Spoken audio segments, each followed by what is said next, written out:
Hi everyone. आज हम बात करेंगे दूसरा ईटीएफ का। पहला ईटीएफ मैंने अभी शेयर किया था फार्मा वी के बारे में, और अभी दूसरा ईटीएफ है वो है इंडिया कंजम्पशन। अब इस ईटीएफ में क्यों है, क्या है, वो अभी हम इसमें आगे बात करते हैं। अगर आज का देखें तो आज क्योंकि मार्केट अप है और ईटीएफ आज 0.89% अप है। वन जस्ट 1.11 का ईटीएफ अप है, वेर 5 डेज में ईटीएफ माइनस में है। 1 मंथ में कोई रिटर्न नहीं है, 6 मंथ में 8% है, वाईटीडी का 20% है, 1 ईयर का अराउंड 30% का ईटीएफ ने दिया है। अगर हम बॉटम टू अप देखें तो अराउंड 45% का ईटीएफ ने रिटर्न दिया है, वेर टॉप टू डाउन में अगर देखें तो ईटीएफ 14% करेक्शन हुआ है। अब इस ईटीएफ में कौन कौन सा है, क्या है, वो हम जरा देखते हैं निपॉन इंडिया का। अगर इस ईटीएफ में तो 30 कंपनी 30 कंपनी इस ईटीएफ में, वेयर जो 5 कंपनी है उस पर 40% के ऊपर का वेटेज है। 10 कंपनी में 61% का वेटेज है और 3 सेक्टर का वेटेज है इस ईटीएफ में। अगर ईटीएफ में देखो तो these are the top, like ITC, Bharti Airtel, Mahindra, Hindustan Lever, Trent, Zomato and Maruti Titan, Asian paint and Bajaj auto सबसे ज्यादा वेटेज होल्ड कर रहा है इस ईटीएफ में। सेकंड अगर देखें तो इस ईटीएफ में कौन सा सेक्टर्स पे ये ईटीएफ काम कर रहा है, बिकॉज क्योंकि 30 स्टॉक है एंड क्योंकि risk is very less and what are the return वो भी अभी हम देखेंगे। अगर अभी देखें तो अगर मैं सेक्टर वाइज डाइवर्सिफिकेशन, एफएमसीजी में आईटीसी, हिंदुस्तान यूनिलीवर है। पैसेंजर कार में महिंद्रा महिंद्रा, मारुति सुजुकी है। टेलीकॉम में भारतीय एयरटेल है। टू व्हीलर और three Bharat Eicher motor, Hero, TVS. Where अगर आप कपड़ा में देखें, ट्रेंड। अगर हम जोमेटो हो गया ई कॉमर्स में, पैकेजिंग फूड में, then we have Nestle, Britannia, hospital में अपोलो मैक्स। टाइटन हो गया ज्वेलरी में, पेंट में Asian paint, then you have personal care में ग्रोल में, and then Tata power, Varun beverage, airlines में inter global aviation, Tata consumer, hotels. So probably ये बहुत डाइवर्सिफाई है, where all the sectors are in one ETF. Like risk of losing your money is, I think it's, I can not से, but नहीं है इसमें कोई ऐसा मेरे को नहीं दिख रहा है। अगर इस ईटीएफ में तीसरा बात ये क्या रिटर्न्स रहा ईटीएफ का, तो ईटीएफ का जो रिटर्न है अभी 1 वीक से 3.2% ईटीएफ में रिटर्न दिया है, वह 3 महीना में 6% डाउन है। वाईटीडी का 21% का रिटर्न है। 1 ईयर का अराउंड 29-30% का रिटर्न है।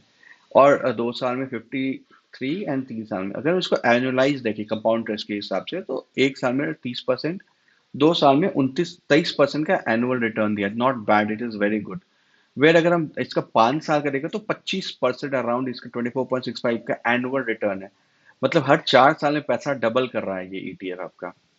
Suppose you are investing 10 lakh rupee, in 4 year it will be 20 lakh. And in but उसके बाद अगर आप देखो तो ड्रॉप डाउन हुआ है 10% का। तो 10 ईयर्स में 14.97, not exactly very bad, it is slow and steady wins the race वाला बात है। तो इट इज ऑल्सो गुड। अगर हम यहाँ पे ईटीएफ पे यहाँ पे देखें कि टेक्निकल एनालिसिस अगर हम देखें ईटीएफ पर, ईटीएफ वाज लाइक 143 से करेक्ट होके ये अपने 200 मूविंग एवरेज को 122 को इंटरसेक्ट किया, लेकिन ये नीचे नहीं गया।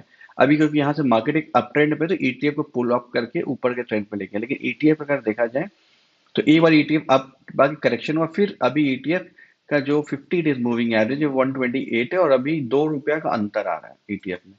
तो अगर ये ईटीएफ अपना 50, क्योंकि ये गोइंग क्लोज टू 50 डेज, अगर ये अपना 50 डेज मूविंग एवरेज को ब्रेकआउट करता है तो ईटीएफ यहाँ से ऊपर जाएगा। क्योंकि you see the 5 year technical, अगर मैं 5 साल का टेक्निकल दिखाऊं तो ये 2000 मार्च 2023 में अपना 50 डेज मूविंग एवरेज को ये ब्रेकआउट करके सीधा ऊपर, फिर एक बार ब्रेक इन किया, फिर ब्रेकआउट। अगर जब जब ये 50 डेज मूविंग एवरेज को ब्रेकआउट किया, एक नया हाई बनाया, and then the return is also one from 92 to 100, like ये 25% का रिटर्न देता है ये ईटीएफ। अगर हम टेक्निकल पार्ट ये ईटीएफ का देखें तो अभी क्या इसका ट्रेंड लाइन लग रहा है ईटीएफ में। If you see the ETF trend line, तो अभी ये इसका ये आरएसआई भी ऊपर के ट्रेंड पे, एवरेज आरएसआई को भी इंटरसेक्ट करके ऊपर जा रहा है। ये about to be touching is 50 RSI. और अगर यहाँ से देखो तो ये डाइवर्स बॉक्स है, ये बॉक्स के नीचे ये वाला जो लाइन देख रहे हैं ये 200 मूविंग एवरेज को इंटरसेक्ट करके ऊपर चला गया, ये इसके नीचे नहीं गया। That is the first part. Second is like ये अभी ऊपर के ट्रेंड पे जा रहा है, जो इसका 50 डेज मूविंग एवरेज वो अभी करंट लेवल से ये अराउंड 4%। तो पहले ये 4.5% तो रिटर्न ऐसे ही देगा, क्योंकि इसको 50 डेज मूविंग एवरेज को रिटर्न ब्रेकआउट करना है। और ब्रेक अगर ये मान के चलिए ब्रेकआउट करता है यहाँ से, then it definitely the first target should be around 8 to 9% return. तो ये यहाँ तक तो मेरे को दिख रहा है 133 for a long term, like short term 5 and then long term is around 6.8%।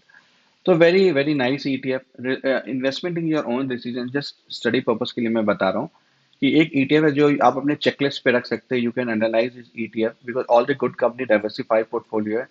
मुझे रिस्क बहुत ज्यादा इस ईटीएफ में नहीं समझ में आया कि I feel like it is a very good. अगर हम इसका रेसिस्टेंस को ईटीएफ ने यहाँ पे ब्रेकआउट किया था, if you see the resistance is breakout किया, तो अगर रेसिस्टेंस पे बाई करते कोई भी, तो अगर हम यहाँ पे बाई करते हैं तो देन डेफिनेट 3% का उनको रिटर्न मिलता फ्रॉम 22 नवंबर से। एक वीक में 3%, not bad at all, because you are not gambling, it is just investment purpose. और अभी ईटीएफ अप ट्रेंड में, तो अगर हम इसका ट्रेंड लाइन भी देखें, तो अगर if you see the trend line, तो ये ट्रेंड लाइन हुआ, अगर इस ट्रेंड लाइन को टच करके ऊपर जाएगा तो डेफिनेटली गोइंग टू टच इस 50 डेज मूविंग एवरेज। और एक सेकंड ट्रेंड लाइन को मैं यहाँ बनाता हूँ, तो अभी इस फेज में चल रहा है और यही एक इंटरसेक्टिंग पॉइंट ये मेरे को लग रहा है। इसको अगर ब्रेकआउट करता है तो अराउंड ये कितना ऊपर है देखें, यहाँ से 1% अप है। बट इसमें S I P slow investment is not bad at all. So well, now this is also one of the where I can say that 4 to 5% return is easily able to make from this ETF first. 50 days moving average के लिए touch करता है. Second, this is a good ETF, very very nice, and lots of diversified companies are there in the ETF. तो वैसा कुछ नहीं है बहुत रिस्क। अगर मैं इसका देखें लार्ज कैप में, इस ETF में if you see there large cap so many companies like Hindustan Maruti and all, where अगर आप इसका मिड कैप में भी देखें तो मिड कैप भी है trend, Tata power, Tata consumer, Indian hotel, than others में भी जोमेटो एंड ऑल। तो मोर ओवर बहुत मिक्स है ETF and is a good good for the investment purpose. Well, thank you for your time. Thank you for watching my channel. If you still you want to know more about the ETF and investment, you can always subscribe this channel. Thank you so much.